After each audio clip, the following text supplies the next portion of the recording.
안녕하십니까. 이게 근데 복장을 이렇게 하면 너무 인도편 같나? 뭐. 자, 두 번째 시간입니다. 인도와 중국의 국경 문쟁.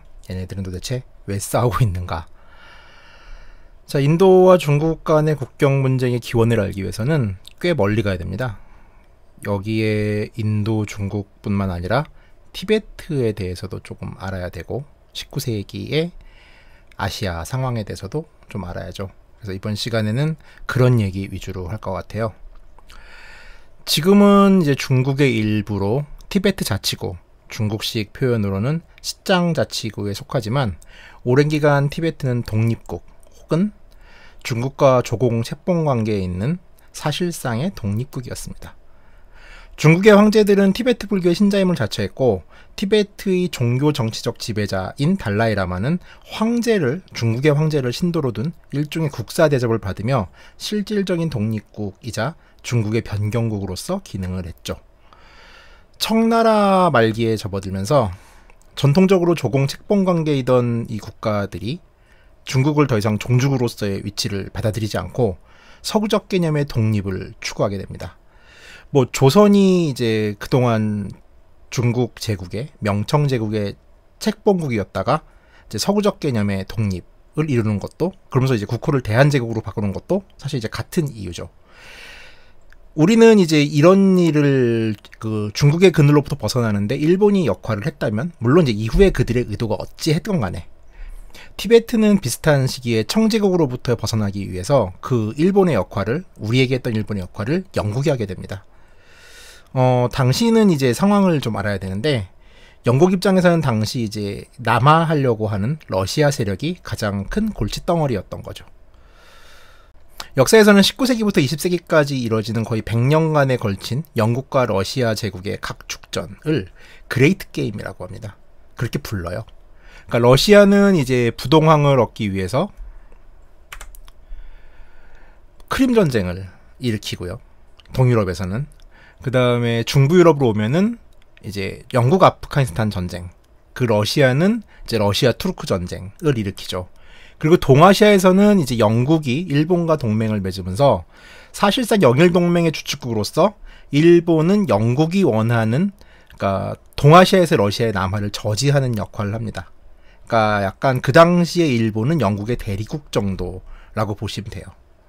그러니까 이제 러시아의 부동항을 얻기 위한 대대적인 남하 정책과 이를 방어하기 위한 영국의 방어 전략이 바로 이제 이때의 상황의 핵심인 거죠. 사실은 지금은 좀 지난 일이라 많이 잊혀졌지만 역사가들은 이 시기를 1차 냉전이라고 부르기도 합니다. 그렇게 따진다라면은 이제 2차 세계대전 이후에 그 미국과 소련 간의 냉전을 2차 냉전, 그리고 우리는 어쩌면 지금 중국과 미국, 미국과 중국 사이에 3차 냉전의 와중 혹은 이제 진입 시기에 있는 건지도 모르겠네요. 자, 영국은 기본적으로 히말라야 북부, 이제 이 지역이죠. 히말라야 북부를 일종의 자연적인 경계로 봤어요. 또 중간에 네팔도 있고 그러다 보니까 이게 영국령 인도 제국과 중국을 나누는 이제 국경선 같은 거였죠. 근데 문제는 이제 청나라가 이후에 쇠약해지면서 이 지역에 힘의 공백이 발생합니다. 그러면서 이제 신장 지역과 이제 티베트 지역이 독립을 하려는 움직임을 보이죠. 신장 지역이 중국의 성으로 편입되게 된 게 1888년의 일이에요. 그러니까 아주 최근이죠. 진짜 얼마 안 됐죠. 하지만 1888년 이후로부터 1912년에 청제국이 멸망을 하죠. 1912년에 신해 혁명이 일어나고 중국은 공화정이 수립돼야 하나. 1913년에 다시 이제 그 군벌인 위안스카이가 중화제국이라는 걸 건립하면서, 물론 이건 이제 1년밖에 유지되지 않았는데 이제 좀 다시 제국을 복귀하려는 움직임이 있었고, 이 중화제국이 멸망을 나서는 거의 사부노열됩니다. 그러니까 이제 군벌의 난립이 이루어지죠. 어찌되건 이 상황이 되니까 당시 주변에 조공 책봉 관계에 있던 주변국들이 중국으로부터 벗어나기 위한, 중국의 간섭으로부터 벗어나기 위한 아주 좋은 환경이 조성되는 거죠. 이미 청나라 말기부터 본격적인 남하를 시작하는 러시아와 그 이를 막기 위한 영국은 곳곳에서 충돌을 합니다. 그리고 이제 그 이들이 내렸던 그 가장 큰 각축전이 바로 이 신장 지역과 티베트 지역이었던 거죠. 우리는 이제 독립의식이 뭐 국민들의 뭐 독립의식 고취 등등으로 인해서, 그러니까 상당히 근대적인 개념으로 이제 독립의지 같은 것이 생긴다고 보는데, 사실 그런 것도 있지만요. 독립의식 혹은 독립에 대한 의지는 누군가의 의도가 가미되는 경우도 많습니다. 그러니까 티베트와 신장 위구르 지역은 그 당시에 그랬어요. 그러니까 영국이나 러시아 입장에서 티베트와 신장을 먹어버리면 그건 침략이 되지만, 티베트와 신장을 독립시킨 다음에 이 지역에 친영 정권이나 친러 정권을 만들면은 이거는 괜찮죠. 침략이 아니고 그냥 얘네들이 독립을 했고 얘네들 갖다가 나와 가까운 내 말을 듣는 정권으로 만드는 이야기니까요. 그러니까 이런 사람들에게는 이제 그 지역에 지배자들이 있을 거 아니에요. 이때는 민주정이 아니고 이제 왕이 다스리던 시대였으니까. 이를테면 달라이라마 13세가 이제 독립의지가 있다. 당시 이제 티베트를 지배하던 지금은 14세고요. 이땐 13세 달라이라마 시절이었는데, 그럼 이 사람들에게 영국이 원조를 약속하고, 만약에 중국이 쳐들어왔을 때 방어해주겠다. 상호 방위 조약을 체결해주고, 그다음에 현 지배자의 권리를 보장해주고. 근데 마침 중국도, 그러니까 종주국이었던 그전까지 종주국도 중국도 분열 왕상이다. 라면은 독립을 하는 거예요. 그러니까 이 시대의 독립이라는 거는 그냥 지배자의 의지죠. 그러니까 내가 세금을 걷어서 내가 가지고 중국에도 좀 떼줘야 되는데 이걸 내가 다 먹을 수 있고, 내가 중국 눈치 안 보고 진짜 제대로 된 왕을 해먹을 수 있다. 라면 독립을 하는 거예요. 국민들이나 백성들이 가진 독립의식 고치는 그 이후의 일이 되는 경우가 되게 많아요. 의외로.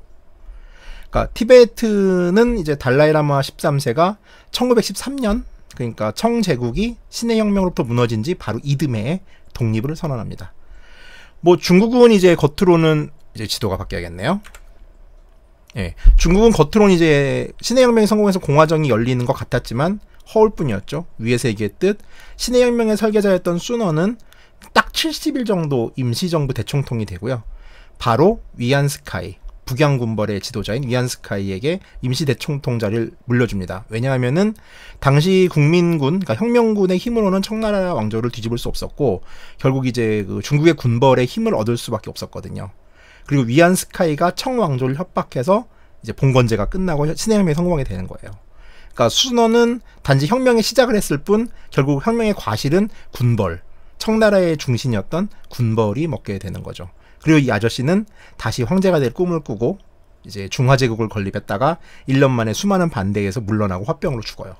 그리고 그 이후는 이 지도와 마찬가지로 수많은 군벌들이 난립하는 거의 5호 16국 시대를 방불케 하는 혼란기가 펼쳐집니다.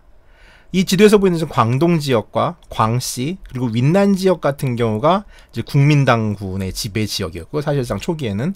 그리고 이제 뭐 안후이나 저장, 푸지엔, 장씨도 따로 이제 군벌들이 있었고, 뭐 허난, 산씨, 간수, 그다음에 뭐 이쪽도 다 당연히, 산동, 허베이도 별개의 군벌, 그다음에 뭐 시캉 지역과 시추안 지역, 그다음에 저기 북쪽에 이제 만주는 우리가 잘 아는 그 마적대의 두목이라고도 하는 장장님이 지배하는, 그러니까 군벌의 분열기가 이루어져 있고, 그럼 이 상황에서 중국 본토도 지금 뭐 난리가 난 상황인데 어떻게 티베트나 혹은 칭하이 혹은 신장의 독립 운동 흐름을 막을 수 있겠어요? 일단 중앙정부군이 붕괴된 상태인데.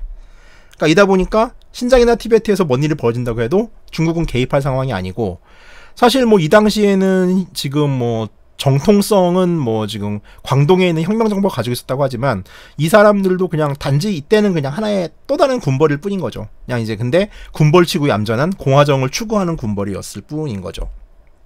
그러니까 중원도 바쁜 거죠.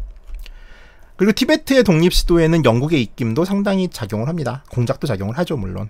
그러니까 히말라야 너머까지 영국의 세력하에, 이 티베트를 만약에 영국의 세력하에 두게 되면은 러시아의 남하를 직접적으로 막을 수가 있는 거죠. 그러니까 러시아 입장으로서도 이제 영국의 보호령 가깝게 된 티베트를 먹었을 경우에 영국과 전쟁을 불사해야 되다 보니까 이제 남하를 좀 망설일 수밖에 없는 상황이 되면서 여기서 이제 일종의 냉전이 다시 벌어지고 전선이 그어지는 거죠.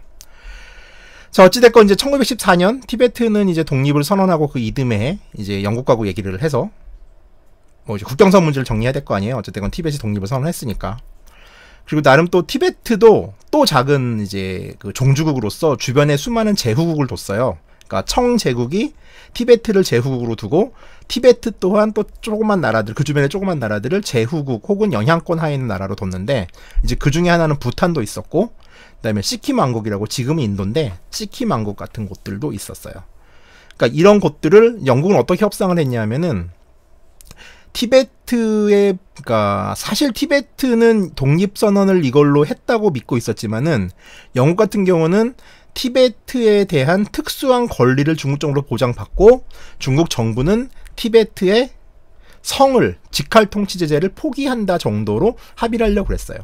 근데 이것도 이제 중국 정부 입장으로서는, 국민당 정부 입장에서는 받아들이기가 힘들었고, 그래서 이제 1914년에 영국령 인도 제국의 여름 수도인 쉼라라는 곳에서 이제 쉼라 조약을 맺는데 중국은 뛰쳐나갑니다.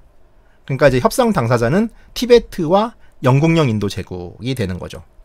그래서 결국은 이제 결론은 어떻게 되냐면은 영국령 인도 제국과, 당시에는 영국령 인도 제국과 이제 이거 좀 차이나라고 되어 있는데 이때 여기가 티베트였죠. 티베트 사이의 국경선을 정합니다. 그리고 티베트가 이제 약간의 영향력을 끼치던 수많은 왕국들을 독립시키는 거죠. 영국도 먹지 않고 티베트도 먹지 않는 지역인 중립지대로 놔둬요. 이제 그런 나라들이 등장하게 되는 게 이제 시킴 왕국이랑 뭐 부탄 같은 나라들이에요.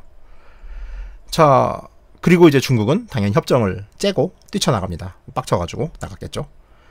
자, 이런 이제 협정이 성립되고 이게 실질적으로 지금에도 국경선으로 작용을 해요. 그래서 이 쉼라 조약으로 맺은 국경선을 맥마흔 라인이라고 합니다. 그 레슬링 WWE의 맥마흔이 아니라 여기 있는 맥마흔은 이제 영국령 인도 제국의 외무부 장관을 하시던 분이에요.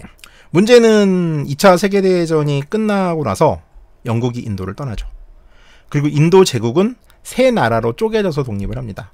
바로 영국과 파키스탄, 이때는 이제 서파키스탄인 현재의 파키스탄과 동파키스탄인 현재의 방글라데시, 그리고 미얀마도 인도 제국이었어요. 그래서 미얀마가 독립을 하죠. 근데 문제는 이렇게 좀 단순하게 세 나라 정도로 쪼개졌으면은 이 문제가 좀 간단한데, 이게 또 그 영국령 인도 제국이 이 우리가 아는 모든 인도를 영국이 직접 통치한 게 아니라 그 안에는 또 수많은 360개에 달한다는 그 반독립 상태의 나라들이 있었어요. 왕국들이. 여기는 이제 뭐 독립은 보장받지만은 영국이 거기에 대한 수많은 간섭을 하는 이제 특별 조항들이 있는 반독립 국가였다고 보시면 되는데, 이 나라들도 자기 처지에 따라서 이제 인도 연방이냐 파키스탄이냐를 결정하게 됩니다. 그리고 이 사건으로 이 복잡한 와중에 이제 뭐 카슈미르 분쟁도 생기고 막 그러는 건데, 그리고 나서 1950년에 중국은 티베트를 침공해서 티베트를 중국 땅으로 만들어요. 그러면 이제 이런 문제가 발생하는 거예요. 그러니까 인도는 이제 영국으로부터 독립을 했으니까 영국이 좀 자기들한테 유리하게 그어놓은 국경선을 그대로 현재 인도 중국 사이의 국경선으로 만들고 싶은 게, 그렇게 하면 인도 쪽에 유리하죠. 하지만 중국은 이 협정 자체의 조약 당사국이 아니었어요. 쉼라 조약에서. 그러니까 티베트를 먹으면서 티베트에 있던 수많은 제후국들도 중국은 자기의 땅이어야 된다고 주장을 해요. 근데 이 쉼라 조약 이후에 만들어진 그 이제 중립지대가 된 수많은 국경성들에 있는 그 작은 나라들은 어떻게 됐냐면 인도가 다 먹었어요. 그러니까 이를테면 이 지역은 시킴 왕국이라고 하는 왕국이 있었는데 70년대에 인도가 먹어버립니다. 아루나찰 프라데시 같은 경우는 중국에서는 아예 이 지역을 남티벳이라고 불러요. 그리고 이제 티베트 영향권 하에 있던 건데, 쉼라 조약 당시에 영국이 이제 티베트의 독립을 좀 인정해준 조건으로 이 지역을 그냥 중간지대로 남겨놓고 이제 자기가 먹어버리는 지역이죠. 그러니까 여기는 인도 입장에서는 이제 뭐 영국을 계승해서 어찌됐건 간에 영국부터 독립을 했으니까 이 국경선이 인도 땅이어야 되는 거고, 현재 인도가 실질 지배를 하고 있지만 중국 입장에서는 쉼라 조약 자체를 부정하기 때문에 티베트를 우리가 먹었으니 아루나찰 프라데시 지역도 우리가 먹어야 된다고 생각을 하는 거예요. 그래서 이 지역이 시끄러운 거죠. 자, 북쪽으로 가면은 이제 지난 시간에도 말씀드렸다시피 요 빨간 선이 이렇게 된 지역은 악사이친이라고 하는, 원래는 이제 인도는 이 지역 전체를, 이 모자처럼 생긴 지역 전체를 인도 땅이라고 주장하고 있지만은 실질적으로 이 빨간색의 이 지역은 지금 현재 중국령 지배예요. 전쟁을 통해서 확실하게 중국령이 된 지역이고, 국경으로 문제가 되는 데는 이 빨간색이었던 악사이친과 이제 판공초까지 이어지는 인도 서부 지역, 그리고 동부의 시킴 왕국의 국경선 문제, 더 이어서는 여기 부탄이 있거든요. 부탄과의 국경선, 그리고 아루나찰 프라데시는 전체가 지금 중국이 자기 땅이라고 주장을 하고 있는, 하지만 영국이 실질적으로 실효 점유를 하고 있는 지역이니까요. 여기도 또 분쟁 지역이 된 거죠. 이런 일 때문에 인도와 중국은 기본적으로 국경 분쟁 상황이 될 수밖에 없는 거죠. 그리고 이 상황을 어떻게 풀어낼 것인가가 이제 2차 대전 이후에 독립한 두 나라의 해결을 해야 되는데, 이게 뜻대로 안 되는 거죠. 그래서 두 나라는 두 차례의 전쟁을 벌이고 이제 작년에 부탄 국경의 도크라 계곡 도크라 언덕부터 지금까지 이어지는 국경 분쟁 상황이 이어지고 있는 겁니다. 이게 지금까지 상황을 설명하는 The Origin이에요. 이거를 원래 2회로 끝내려고 했는데 또 꼬라지가 또 주말에 제가 놀았어요. 그래가지고 3부를 해야 될 것 같아요. 3부는 이제 이 지역에서 벌어진 이제 전투, 두 차례 전쟁에 대한 이야기를 할 텐데 어찌됐건 해서 3부를 녹음할 것 같아요. 3부는 아마 한 목요일쯤 올릴 것 같고요. 이걸로 제발 저도 좀 끝냈으면 좋겠네요. 자, 그 다른 보너스 영상이라고 그래야 되나? 이런 것도 있었더라고요.